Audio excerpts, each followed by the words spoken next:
Megan, I have a question for you. So I have a big wall. Yep. And probably not big enough picture to put on as one picture on the wall. Okay. So I want to put maybe 2 or 3 pictures on a wall.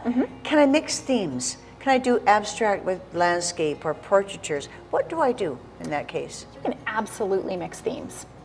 One of the things, I mean, you'll even notice as you walk around the gallery that we've got, you know, a more realist type of painter next to something that's more abstracted. So we have lots of different options that, you know, they can play well together. So That's absolutely, you can go with what moves your spirit, what sings to your soul. If you want to put an abstract and next to it a beautiful landscape, something I might want to consider if I was going to do several pieces on one wall is some kind of unifying theme. So that unifying theme could be size, it could be shape, it could be a color palette. So maybe all of your pieces that you're going to put on that wall all have a pop of red. Okay. It could be simply that you frame them all the same way. That can actually lend quite a nice to a grouping of paintings on a wall. So there's no wrong or right way to do anything, because ultimately it comes down to it's your home and you have to be happy with how it looks.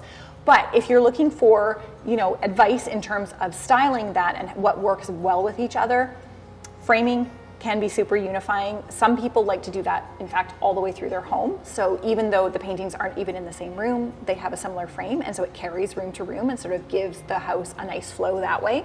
Okay. But yes, picking a color. So lots of people have favorite colors. Okay. So maybe you're a turquoise person. Yeah. So maybe look at works that have turquoise in them, because Right. it's gonna make you happy, especially if it's your favorite color.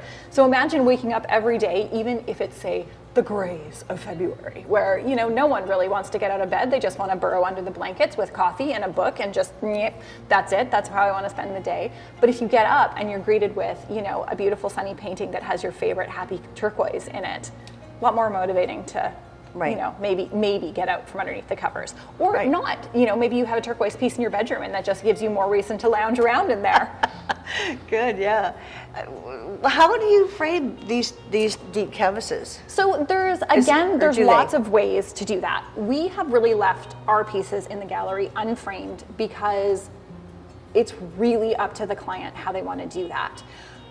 Some people leave them just as they are. A lot of the deep canvases, so something like this, that's just 1.5 inches off the wall, is fine to not put a frame on it. Lots of people hang that in a contemporary home, no frame.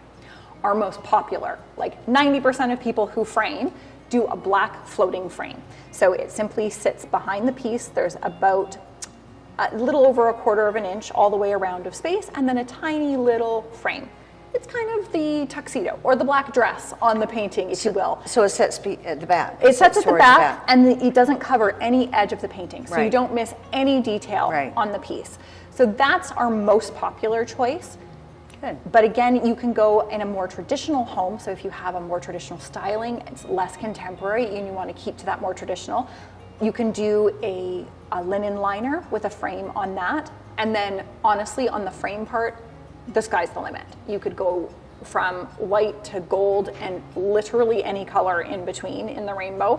And it's really just what works for you in your home and your Right. styling. Oh, good. Well, thank you very much. Thank you very much for joining us today. This is Doreen Velin from YouTube, and I want to thank you for joining me. Also subscribe. You're going to see lots more if you subscribe. And go up to that little bell at the top right-hand corner. I just found out that that's a notification bell. So next time we do one, you'll be in the know. Thanks a lot.